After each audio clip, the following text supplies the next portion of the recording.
নমস্কার বন্ধুরা, শুভ সকাল। সবাই কেমন আছেন? আশা করছি সবাই ভালো আছেন।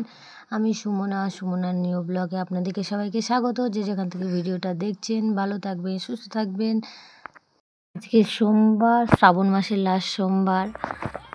এই জন্য ভিডিওটা একটু অন্যভাবেই আরম্ভ করলাম। সকালে উঠে সব বাসি কাজ সেরে নিয়ে বাড়িতে ঠাকুরের ভোগ দিয়ে শিবের মাথায় জল দিয়ে বাড়িতে এবার জল ঢালতে যাচ্ছে শিবের মাথায়।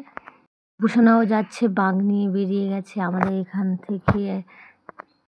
কালীবাড়ি বলে একটা মন্দির আছে, সেখান থেকে জল নিয়ে জালাবের একটা মন্দির আছে, সেখানে আমরা সবাই ঢালতে যাই। অনেকটাই রাস্তা, প্রায় 24 কিলোমিটার গাড়িতে করে সবাই চলে এলাম এখানে। এত বক্স বাজছে যে কিছুই শোনা যাচ্ছে না, এখানে দাঁড়ানোই যাচ্ছে না বক্সের আওয়াজে, কারণ ফোনে কম শোনা যাচ্ছে। দেখো যেতে যেতে কত সুন্দর একটা শিব দুর্গার মূর্তি। এখানে পৌঁছে গেলাম থানে, সবাই ডুব মেরে জল তুলছে। এদিকে চান করেই এসছিলাম, কিন্তু তাও এখানে ডুব মেরে জল তোলার নিয়ম, সেই জন্যে দপুসোনাকে আগে ডুব মেরে তুলে দিয়ে তারপর আমি ডুব মেরে চান করে নিচ্ছি, জলটাও তুলে নেব।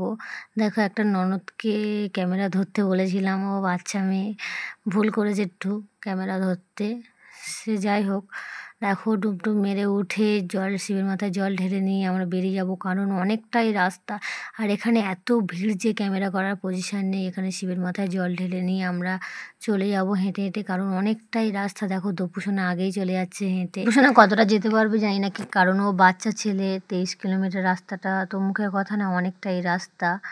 দেখো তাড়াতাড়ি আগেই চলে যাচ্ছে। আর এখানে দেখো ক্যাম্প বসেছে, ছোলা জল বাতাসা সবাইকে দিচ্ছে। দেখো দপুসোনা জল খেয়ে নিল। আমরা এত তাড়াতাড়ি খাই না, অনেকটা যাওয়ার পর তারপরে জল খাই। একটু তাড়াতাড়ি বেরোলেই ভালো হতো, কারণ প্রচণ্ড রোদ বেরিয়েছে। দেখো হেঁটে অনেকটাই চলে এসেছি, হেঁটে হেঁটেই যাচ্ছি, কারণ তারকেশ্বরে যাওয়ার ইচ্ছা ছিল, কিন্তু দপুসোনা এত ছোট, সেই জন্য তারকেশ্বরে যেতে পারবো না, সেই জন্যে এখানেই যাচ্ছি। আবার সব জায়গায় একই, যেখানে বাবার মাথায় জল ঢালবো সেখানেই হয়ে যাবে। দেখো হেঁটে হেঁটে অনেকটাই রাস্তা চলে এসেছি। প্রচুর জায়গা ক্যাম্প করে রেখেছে জল ঢালার জন্যে, ছোলা দিচ্ছে, শিব ঠাকুর রেখেছে জল ঢালার জন্যে। সব জায়গায় জল ঢেলে যাচ্ছি, কিন্তু অতটা তো ভিডিও করা সম্ভব না, যে সেই জন্য যেটুকু পাচ্ছি সেটুকুই করছি। আর পাশে এত বক্স চলছে, ভিডিও করতেও ভালো লাগছে না। একটা ক্যাম্পের কাছে হেঁটে হেঁটে চলে এলাম। এখানে বড়মশাই আছে, এখানে বড়মশাই ও ছোটোটলা সবাইকে দিচ্ছে, বালুচি তরকারিও দেওয়া হচ্ছে এখানে। দিয়ে হেঁটে হেঁটে আর একটা ক্যাম্পের কাছে চলে এলাম। দেখো এটা আমাদের বাড়ির পাশেই পুরো ক্যাম্প। দেখো আমাদের বাড়ির মোড়ে চলে এসেছি, আমার জাটা সবাই দাঁড়িয়ে আছে ওখানে। আর একটা ননদ এসেছিলো, সে চলে গেল। আর একটা ননদ, তার আমার জায়ের মেয়ে আর দপুসোনা, আমি হাঁটতে আবার আরম্ভ করে দিলাম। দেখো রাস্তা এত গরম হয়ে গেছিলো যে পায়ে জল দিচ্ছিলো। এটা আর একটা ক্যাম্প, এটাও আমাদের বাড়ির পাশে।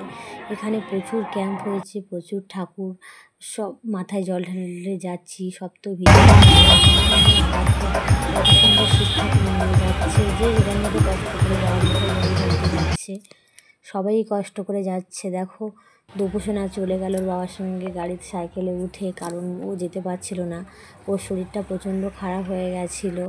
আমি আর আমার একটা ননদ আর আমার জায়ের মেয়ে চলে যাচ্ছি, দপুসোনা বাড়িতে চলে গেল। যেতে যেতে এত শরীরটা খারাপ হয়ে গেছিলো, বমি করছিল, কারণ বাচ্চা ছেলে অনেকটা হেঁটে এসছে। দেখো দপুসোনাকে পাঠিয়ে দিয়ে আমরা হেঁটে হেঁটে চলে এলাম একটা জায়গা, এখানে লুচি তরকারি দিচ্ছিলো, খেয়ে নিলাম, কারণ বাড়ি থেকে শিবের মাথায় জল ঢেলে এসছি। আর যেতে যেতে প্রায় সন্ধ্যা হয়ে যাবে, না খেয়ে অতটা যাওয়া সম্ভব নয়। দেখো এখানে কত বড় বড় বক্স, প্রচুর ঠাকুর, সবাই নিয়ে যাচ্ছে, আনন্দ করছে।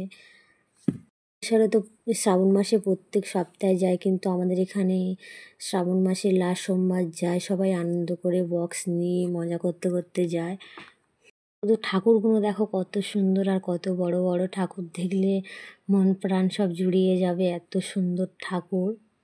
তিনজনেই যাচ্ছিলাম, কিন্তু ননদটার পা এত ব্যথা করছে আর পা পুড়ে যাচ্ছে, কারণ প্রচণ্ড রোদ্দুর, দেখতে পাচ্ছে সবাই কত কষ্ট করে যাচ্ছে, সেই জন্য ননদটা আর পারলো না, ওর বাবার সঙ্গে বাড়িতে চলে গেল। ছিলাম 5জন হয়ে গেছি, 2জন আমি আর আমার জায়ের মেয়ে শুধু যাব, কারণ এখন অনেকটা রাস্তা বাকি, প্রায় এখন অনেকটা 2 ঘন্টা মতো হাঁটলে তারপর। কিন্তু একটু যদি বৃষ্টি হয় পাটা ঠান্ডা হতো, কিন্তু বৃষ্টি হচ্ছে না, যেহেতু ওয়েদারের ব্যাপার।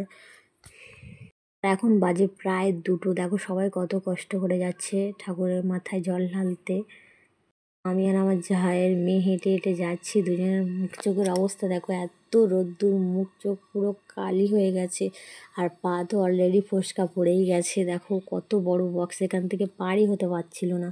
তারপর পুলিশ এসে বাড়ি দিয়ে পার করে দিল। দেখো আর একটা ক্যাম্পে এসে বসেছি, মুখ চোখের অবস্থা পুরোই খারাপ হয়ে গেছে। এখানে আবার দই দিল, একটু খেয়ে নিলাম, একটু বসে নিলাম। রাস্তা প্রায় চলে এসেছি, আর হাফ গেলে হয়ে যায়। আমরা এখানে অনেকটাই সময় বসেছিলাম। দেখো মহাদেবটা কত সুন্দর, নন্দী মহারাজের উপর বসে আছে মহাদেব। যে যার মতো ঠাকুর করে এনেছে, যার মতো বক্স এনেছে, মানে এত সুন্দর দৃশ্য। এত রোদ হলেও কষ্ট হচ্ছে না বাবার কাছে যেতে, এত ভালো লাগছে যেতে। দেখো মা কালী বানিয়েছে, বলছি না, অনেকেই ঠাকুর বানিয়ে নিয়ে যাচ্ছে ওখানে, অনেকেই ঠাকুর বানিয়েছে, কারণ অতটা ভিডিও করা সম্ভব নয়। প্রায় চলে এসেছি কাছাকাছি, আর পা তুলতেই পারছি না, পায়ে পুরো বড়ো বড়ো ফুসকা পড়ে গেছে। আমি বললাম আমার জানি একটু ভিডিও করে দিতে, একটু ভিডিও করে দিচ্ছে। দেখো দুজনে হেঁটে যাচ্ছে, আর পা একদমই উঠছে না দুজনে। তার পুরো বিকেল 4টে বেজে গেছে, তাও রোদ্দুর একটু কম নেই। বড় মন্দিরে চলে এলাম, এখান থেকে জল ঢেলে এবার চলে যাব পুরো আসল মন্দিরে। আমরা যাচ্ছিলাম, আসল নকল কিছুই নয়, ঠাকুর সব জায়গায় একই, কিন্তু ওখানে যাওয়ার উদ্দেশ্যে বেরিয়েছি, ওখানেই যাব সবাই। দেখো এখানে দুর্গা ঠাকুর ওঠে, দুর্গা ঠাকুরও তৈরি হচ্ছে এখানে।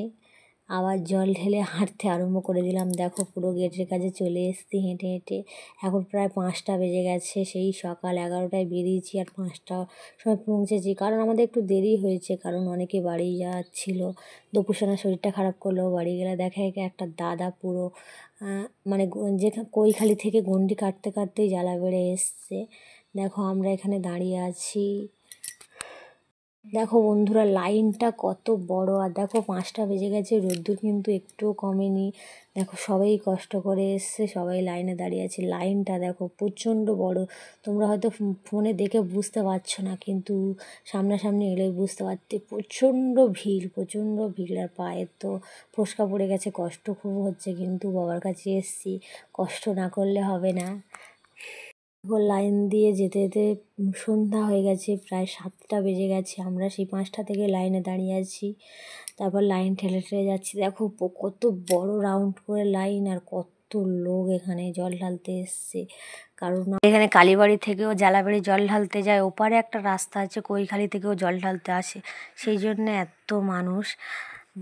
তার থেকে আরও ভিড় হয়, কিন্তু এখানেও প্রচণ্ড ভিড়। দেখো আসল মন্দিরে চলে এসেছি, দেখো বাবাকে এখান থেকে দর্শন করা যাচ্ছে, কিন্তু ভিতরে এত মানে প্রচণ্ড ভিড়, এই ভিতরে ভিডিও করা যাবে না জল ঢালার সময়, সেই জন্য তোমাদেরকে আগে ভাগেই মন্দিরটা দেখিয়ে দিলাম, আর বাবাকেও দেখিয়ে দিলাম। মানে শিবলিঙ্গকে দেখানোই যাবে না, এতটা ভিড়। আর পুলিশ ওখানে প্রচণ্ড, মোবাইল হাতে করে বের করে রাখা যাবে না, যেহেতু আমি মোবাইলে ভিডিও করি।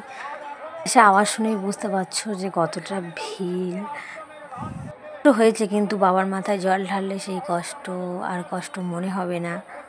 তারকেশ্বরে গেলে আরও কষ্ট হয়, কিন্তু বাবার কাছে সবাই কষ্ট করেই জল ঢালতে যায়। এখানে দেখো মেডিকেল ক্যাম্পও হয়েছে, কারণ মানুষ অত দূর থেকে হেঁটে এসে অসুস্থ হয়ে পড়ছে, সেই জন্য সঙ্গে সঙ্গে চিকিৎসার ব্যবস্থাও আছে। আমি জল টল ঢালা কমপ্লিট করে বাড়িতে চলে এলাম, আর ভিডিও করা সম্ভব হয়নি। দেখো বাড়িতে এসেছি, দপুসোনা শুয়ে আছে, একটু প্রচণ্ড গরম পড়েছে, বর্মশাই নিচে বিছানা করেছে। আজকের মতো এখানেই বিদায়, আগামীকাল দেখাবে নতুন একটা ব্লগের সঙ্গে। সবাই ভালো থাকবে, সুস্থ থাকবেন।